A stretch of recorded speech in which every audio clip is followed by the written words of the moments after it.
শিক্ষামন্ত্রীর পদত্যাগের দাবিতে রাজধানীর বিভিন্ন এলাকায় আন্দোলনে নেমেছেন এইচএসসি পরীক্ষার্থীরা। দুর্যোগপূর্ণ আবহাওয়ার মধ্যেও পরীক্ষা নেওয়া এবং পরীক্ষার্থীদের নিয়ে করা মন্তব্যের অভিযোগ তুলে সকাল থেকে উত্তরা বিএনএস সেন্টার ও সায়েন্স ল্যাব মোড় অবরোধ করে বিক্ষোভ শুরু করেন তারা। এতে রাজধানীর বিভিন্ন সড়কে তীব্র যানজটের সৃষ্টি হয়।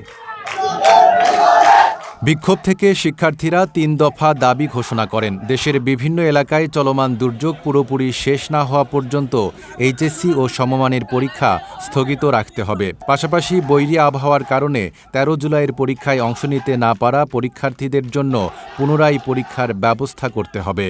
আমাদের জীবনের চেয়ে যদি পরীক্ষার মূল্যই বেশি হয় তাহলে উনি সুন্দর মতো পদত্যাগ করুন। আমাদের দাবি এই একটাই যে তিনি এখন পদত্যাগ করুন।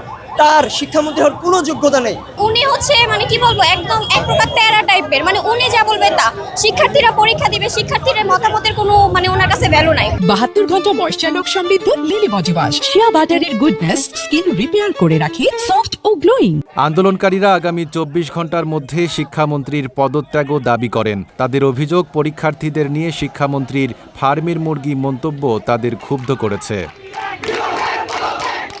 রাজধানীর সায়েন্স ল্যাব, শাহবাগ ও মিরপুরে বিক্ষোভের পাশাপাশি ঢাকার বাইরে রাজশাহী, বরিশাল, কুমিল্লা ও চট্টগ্রাম শিক্ষা বোর্ডের সামনেও কর্মসূচি পালনের ঘোষণা দিয়েছেন আন্দোলনরত শিক্ষার্থীরা।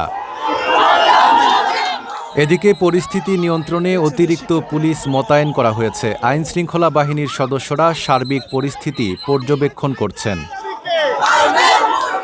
Desk report, Dhaka post.